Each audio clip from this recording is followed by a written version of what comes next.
Hablaremos hoy de seres imaginarios. Cada tanto engrosamos nuestro catálogo, repetimos algunos que ya tenemos en el álbum. Y hoy tenemos varios. En el siglo XVI, un rabino de Fez, probablemente Aarón Ben Sharim, publicó un folleto sobre animales fantásticos donde traía a colación la obra de un escritor árabe. Allí se mencionaba la pérdida de un tratado sobre los peritios al incendiarse la biblioteca de Alejandría. Si bien el rabino no dio el nombre del autor árabe, tuvo la feliz idea de transcribir algunos párrafos de la obra y nos dejó entonces una valiosa referencia acerca del peritio. ¿Qué es el peritio? Bueno, el peritio es mitad ciervo y mitad ave. Tiene del ciervo la cabeza y las patas. En cuanto al cuerpo, son un ave perfecta, con sus correspondientes alas y plumaje. Ese es medio feo, ¿no? Sí. Claro. Cuerno y pluma una especie de es algo gallina que... con pata sí. de ciervo. No dice nada acerca de las astas del ciervo, que son perfectamente incómodas para ser un ave. Antes que nada por pesadas.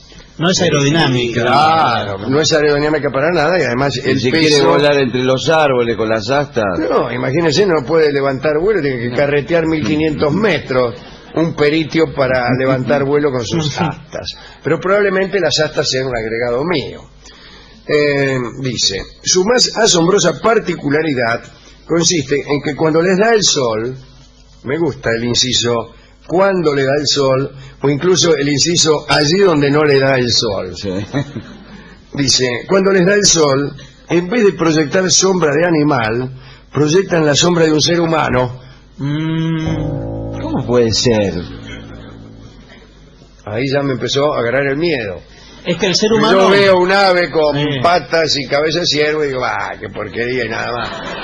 Pero donde veo un ave que proyecta sombra de cristiano, me agarra el chucho. Algo está pasando, Sí. algo raro ahí. Qué extraño es todo esto, digo. De este hecho, no sé cuál, algunos concluyen que los peritios son espíritus de individuos que vivieron lejos de la protección de los dioses. Pero esta última consideración tiene algo de superstición, en realidad. Todo lo otro estaba bien, Algo. pero esto ya no. Algo nomás, sí. Muchas veces se los ha visto a los peritios alimentándose de tierra seca. Vuelan en bandadas y son temibles enemigos del género humano. Parece que cuando logran matar a un hombre, consiguen que la sombra obedezca a su cuerpo, cosa que antes no podían. Cuando son asesinos tienen la sombra correcta. Exactamente, una vez que matan a un tipo ya la sombra se les acomoda. Porque parece que la sombra las tenían mal por un disfavor de los dioses. Los que cruzaron las aguas con Escipión el africano o acaso el emiliano, para combatir a Cartago, estuvieron muy cerca de fracasar en su empresa. Parece que durante la travesía apareció un grupo compacto de peritios que produjeron una gran mortandad entre los romanos. Parece que las armas son inútiles ante los peritios. ¿Usted quiere matarlo de un tiro o de una cuchillada? No. Pero hay un detalle. El peritio no puede matar más que a un hombre en toda su vida. Cuando lo mata, se revuelca en la sangre de la víctima y luego desaparece en las alturas. Justo que podía disfrutar de la nueva sombra, No, desaparece. se va a otra parte quizás, ¿no? En Ravenna, donde los vieron por última vez, dicen que su plumaje es de color celeste, el suyo, Barton. Sí. Tal vez ya no hay más peritios porque el peritio se ausenta al matar a su hombre. Tal vez ya han cometido todos los peritios su último crimen. Eso es todo lo que tenía que decir acerca del peritio, que me da miedo. Pero no hay de qué temer, entonces. Porque, sí, bueno, claro. pero mirá si justo quedó uno. Claro, y que no mató a nadie. Claro, y me agarra a mí, porque le digo, a mí me pasan todas. Sí. Es una audición nueva que empieza a las 2 de la tarde o quizá un poco más tarde también. Que se llama A mí me pasan todas. Y hay entrevistas. Y la gente Y cuenta. la gente, me parece que ya está ese programa, ¿no? Sí, con otro título, pero se llama así, A mí me pasan todas. Pero solamente el título tiene... puede ser Análisis de la realidad social argentina. Y un poco la gente largo. va en cuenta lo que le pasó a ella. Sí. El país está mal porque, y ahí dicen lo que le pasó, o está bien porque a mí, y ahí dice cómo le dieron un crédito. Sí. El mundo anda cada vez peor. Sin ir más lejos a mí, Perdí el micro de las 6:30. ¿en qué país vivimos? ¿A dónde Eso vamos no a es parar? nada, dice otro. A mí, y así. Bueno, pero vos ¿qué? porque no y tal lo otro. ¿Qué y así. cuenta lo que- Pero no es que uno ve el mundo de acuerdo como uno está. Sí, exactamente. Si es que eso está bien si es que uno no aspira al pensamiento científico. Claro. Ahora, si vos venís y decís, yo soy un pensador científico y a mí me parece que los microbios no existen porque nunca vi uno, ahí el sentido común está un poco de más. Bien, Ah, ¿existen los microbios? para mí no. Ah, a mí tampoco. El siguiente animal, disculpe usted, Sí, adelante. es el antílope de 6 patas. ¡Oh! Qué lindo 6 patas. ¿No es cucaracha eso? Sí, yo creo que sí. Antiguamente todos los antílopes tenían 6 patas. ¿Y dónde las tienen? 2 adelante, 2 atrás y 2 en el medio, me imagino. De 8 patas, dicen, estaba provisto el caballo de Odín, Sleipnir, que marcaba 1:20 la milla. Pero los siberianos, en cuyo testimonio hay que confiar, por falta de otro incluso, aseguran que en un tiempo todos los antílopes primitivos tenían 6 patas. Aseguran que todos los antílopes primitivos tenían 6 patas. ¿Por qué en un tiempo? Con semejante dotación era muy difícil alcanzar a esos antílopes.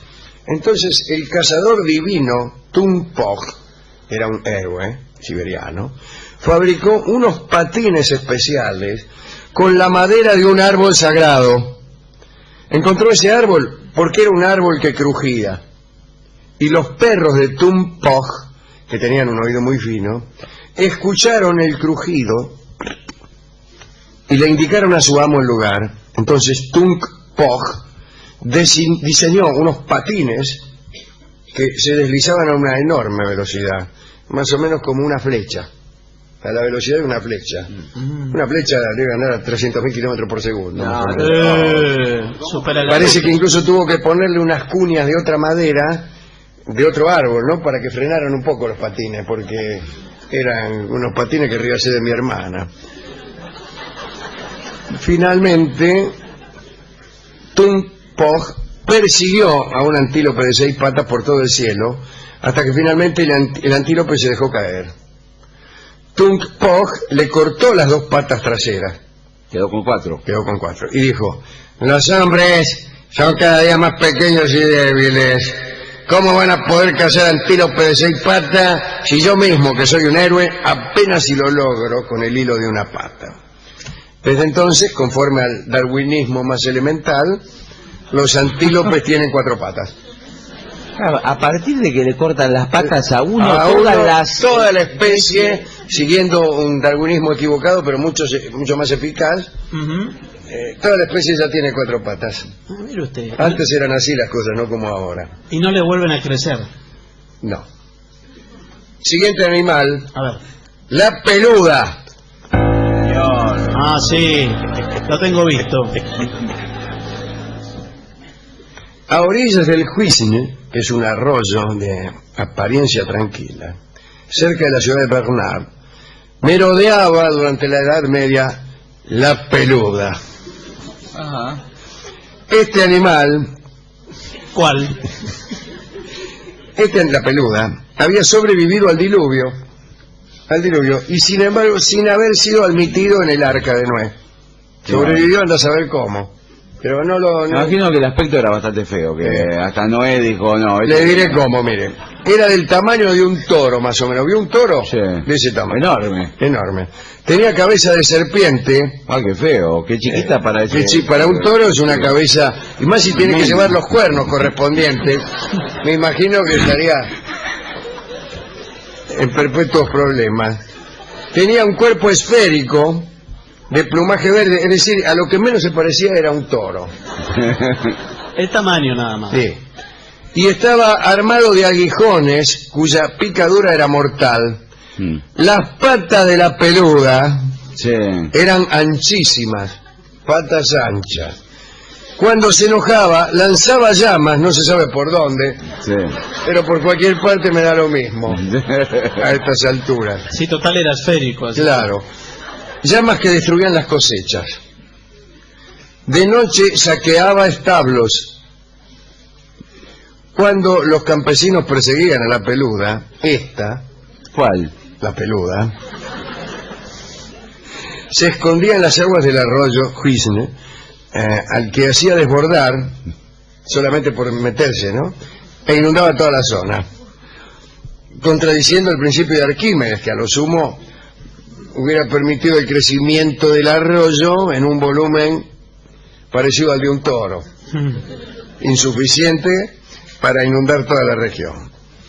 Prefería la peluda devorar a los seres inocentes, con lo cual su dieta se restringía hasta la abstinencia total, me imagino.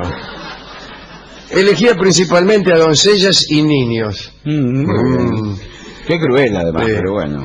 En general prefería a la doncella más virtuosa, como si la virtud tuviera gusto.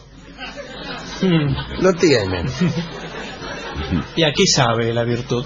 Los pobladores solían llamar a la doncella más virtuosa la ñel, la corderita. Un día la peluda Sí. arrebató a una corderita, como suele ocurrir, y la arrastró al arroyo. Nunca falta esa historia. La doncella más virtuosa arrastrada al arroyo por una peluda. El novio de la víctima, sería muy doncella, pero tenía un novio. Sí. No te sería tan corderita. Sí. Cortó con una espada la cola de la peluda, que era su único lugar vulnerable. Me había olvidado de decírselo. Ah, Sí, un dato qué lástima que no me importante. acordé antes. El monstruo murió inmediatamente. Lo embalsamaron la peluda. Sí. Y festejaron su muerte con tambores, pífanos y danzas. Y desde entonces la ciudad de Bernard vive en la mayor tranquilidad y aburrimiento. Y la doncella más inocente ya no es requerida por la peluda. La peluda.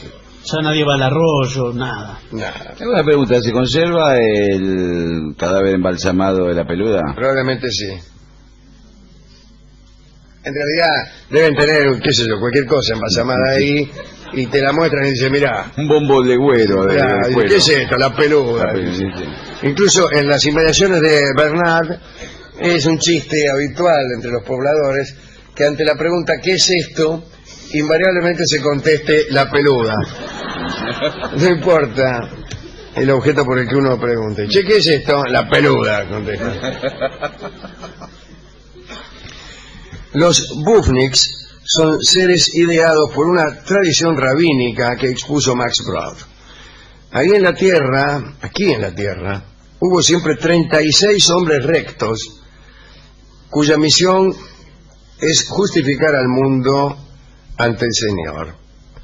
No se conocen entre sí y son muy pobres. Si un hombre llega al conocimiento de que es un bufnik, muere inmediatamente y resurge otro bufnik en su reemplazo en algún otro lugar. Constituyen los bufnik, sin saberlo, los pilares del universo. Si no fuera por ellos, Dios aniquilaría al género humano. Son nuestros salvadores y no lo saben. La remota raíz de estos seres celestiales debe buscarse en el capítulo 18 de Génesis, donde el Señor declara que no destruirá la ciudad de Sodoma si en ella se encontraran 10 hombres justos. Los árabes tienen un personaje análogo, los Qud, y todos ustedes habrán oído hablar de los 4 hombres justos o de los 10 hombres justos, y hasta había una serie de televisión que se llamaba Los 4 hombres justos, y hasta hay un libro de Edgar Wallace que se llama Los 4 hombres justos, me temo que por cuestiones enteramente distintas a esta que estamos Sí, yo también creo elucidando, ¿no? Algunos últimos seres extraños, atención, descripción breve. Todos pertenecen a los mitos norteamericanos de los leñadores de Minnesota y Wisconsin. Ya citamos alguna vez al Roperite y al Hide Behind, que es otro ser fantástico. Pero hoy citaremos al pájaro Gilligalu. Un momentito. ¿Cómo se llama el pájaro? Gilligalu. ¿Qué tal? Anida en las laderas de las montañas rocallosas y pone huevos cuadrados.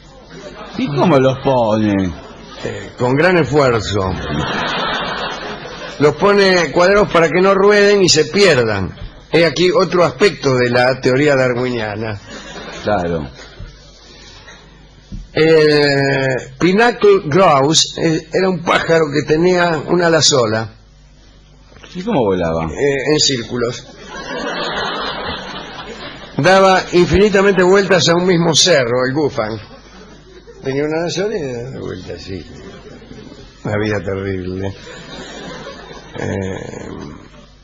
Había también un pez que nadaba para atrás para que no se le metiera agua en los ojos. Me gustó ese, ¿eh? Claro, siempre evitando el agua. Dentro del agua es rarísimo eso. Sí. Después estaban los upland trout, que eran peces que anidaban en los árboles, que volaban muy bien y temían a las aguas. Se llaman pájaros. Y así cerramos este catálogo de seres. A mí me gustaron los bufniks, los que justifican el universo. ¿Quién más me gustó? No. El pescado ese que andaba para atrás me gustó también. ¿La peluda? Y la peluda, ¿a quién no le va a gustar, no? Sí, sí. Y rendimos homenaje al novio de la corderita blanca que yo tenía, que fue el que le pudo cortar la cola a la peluda, y por eso estamos... La mató inmediatamente. Inmediatamente. Esos son novios, ¿eh? Bueno, fuimos a buscar tangos de animales fantásticos. No hay. Ahí encontramos el pollo Ricardo, que es evidentemente un ser de la zoología fantástica. Y escucharemos la versión de Horacio Salgán y Ubaldo de Lío.